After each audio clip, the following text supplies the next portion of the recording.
สำหรับข้อที่เก้าเขาบอกว่ารถบรรทุกคันหนึ่งแล่นด้วยความไวทำอิฐ36 กิโลเมตรต่อชั่วโมงแล้วเหยียบห้ามหลังจากนั้น20 วินาทีจึงหยุด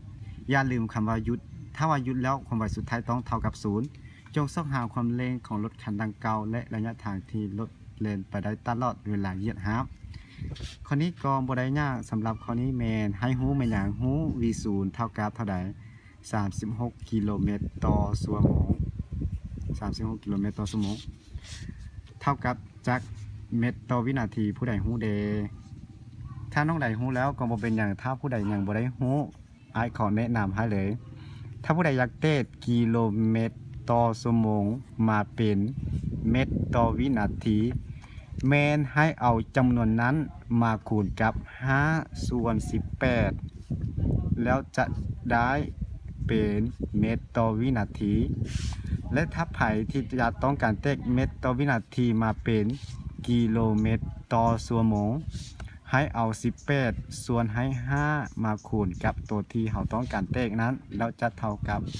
เป็นกิโลเมตรต่อชั่วโมงยกตัวอย่างสำหรับข้อนี้เราต้องการเตะ36 กิโลเมตรต่อชั่วโมงเอา36มาคูณให้5ส่วนให้18จาก36เราจะได้ว่า2คูณให้18เป็นบ่คูณให้5ส่วนให้18ตัวนี้กับตัวนี้หารกันยังเหลือ2คูณให้5เท่ากับ10แสดงว่า36 กิโลเมตรต่อชั่วโมงเตกได้เป็น10 เมตรต่อวินาทีไปต่ออีกเขาบอกว่าหลังจากนั้น20 วินาทีจึงหยุดแสดงว่าใช้เวลาเป็นวิธีเท่ากับ20 วินาทีจึงหยุดถ้าหยุดแล้วอย่าลืมความไวสุดท้ายเท่าศูนย์ถ้าความไวสุดท้ายบ่เท่าศูนย์แสดงว่ารถบ่หยุดคำว่าจงส่องหาอัตราเร่งเท่ากับเท่าใดและระยะทางที่รถเคลื่อนที่ไปได้ s นี้เท่ากับเท่าใดสุดนี้ก็ง่ายๆน้องบ่ได้ยากได้บอกแล้วว่าเลือกตามใจที่จะใช้สูตรใดสูตรทีมบ่มีต้องการส่องหาอัตราเร่งสูตรทีมบ่มีระยะทางเป็นสูตรใดก็คือสูตร a เท่ากับ vt ลบ v0 ส่วนให้ที่ a เท่ากับเท่าใด v0 เท่ากับ0และเครื่องหมายลบ vt เท่ากับ0 vt เท่ากับ0เครื่องหมายลบ v0 เท่ากับ10ส่วนให้เวลาเท่ากับเท่าใด20อัตราเร่งออกมาเท่าใดลบ10หารให้20เท่ากับลบ 0.5 เมตรต่อวินาทีกำลัง2เป็นอย่างอัตราเร่งจึงออกเป็นค่าลบเพราะการเคลื่อนที่นี้เป็นการเคลื่อนที่พรส่องหา s เท่ากับเท่าใด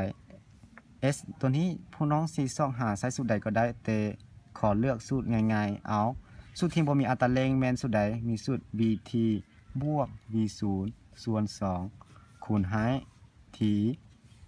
เพราะฉะนั้น x ของเราจะเท่าว่า0 vt เท่า0บวกให้10หารให้2คูณให้เวลาเท่ากับ20 วิ10หาร2เท่ากับ5คูณให้20เท่ากับ100 เมตรหรือน้องใดบ่อยากใช้สูตรนี้ใช้สูตร s เท่ากับ v0 คูณ t บวก1ส่วน2 at กำลัง2ก็ได้หรือใช้ 2as เท่ากับ vt กำลัง2ลบ v0 กำลัง2ก็ได้คือการ